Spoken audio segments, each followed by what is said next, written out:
Bonjour, c'est Christophe, votre expert Lean, le créateur du site leanmanufacturing.com et du magazine Culture Lean.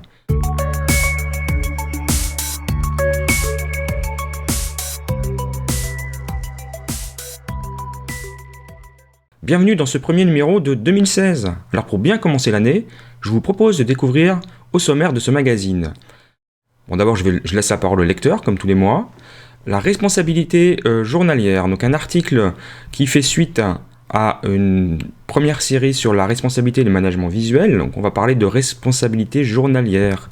Donc le but de cet article formation, c'est de pouvoir expliquer aux leaders comment utiliser les courts meetings journaliers, ce qu'on appelle les rituels, pour accélérer la communication et les actions, concevoir et utiliser un tableau de bord de suivi de la responsabilité journalière et démarrer les pratiques de séance.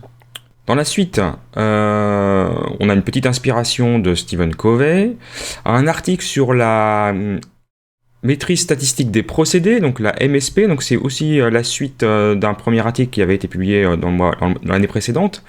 Donc là, on va se parler des cartes de contrôle et de la capabilité. Donc c'est un petit peu technique, donc je suis pas sûr que ça intéressera tout le monde, mais voilà, je pense que ça vaut la peine d'être lu, relu. En tout cas, je compte sur vous pour m'envoyer vos questions s'il y a des choses que vous ne comprenez pas dans ces articles un peu techniques. Après, on va parler de Lean Accounting. Alors ça, c'est intéressant. C'est un article qui a été publié par un de mes lecteurs et maintenant confrère, qui s'appelle Marc Gilson, qui est un spécialiste du Lean Accounting. Alors le Lean Accounting, c'est la technique qui permet à la finance de participer au Lean Manufacturing. Donc c'est une première initiation. Je pense qu'il y aura plusieurs séries d'articles dans les mois qui suivent. Ensuite, une aspiration de Woody Allen, comme quoi le cinéma peut aussi inspirer l'excellence opérationnelle. Un article sur le leadership serviteur. Donc on a parlé déjà de leadership serviteur l'année dernière. Là on va rentrer vraiment dans le détail. Un article très très complet sur le leadership serviteur et vraiment que je trouve très pertinent. Donc on va définir ce que c'est qu'un leader serviteur, les facteurs de réussite pour un leader serviteur, le concept, et puis les 11 clés du leader serviteur que vous découvrirez, les 11 caractéristiques que sont la vocation, l'écoute, l'empathie, l'apaisement, la conscience, la persuasion, la conceptualisation, la prévoyance, la gérance, l'engagement à faire grandir les autres et l'engagement à bâtir une communauté. Donc un article très complet sur le leadership serviteur. Ensuite, nous aurons un article sur l'ergonomie, sur les postes de travail individuels. C'est un article subventionné par la société Lista. Donc c'est un exemple d'une société qui s'appelle la société Kaba, qui a réimplanté son organisation et son processus de production, et elle a fait appel à la société Lista, qui lui a fourni du matériel.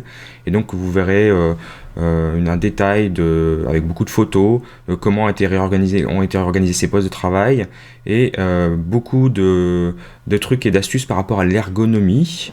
Donc je remercie la société Lista pour cet article, et puis j'encourage d'autres sociétés à m'envoyer des propositions d'articles et d'exemples concrets qui ont pu être déployés dans des sociétés.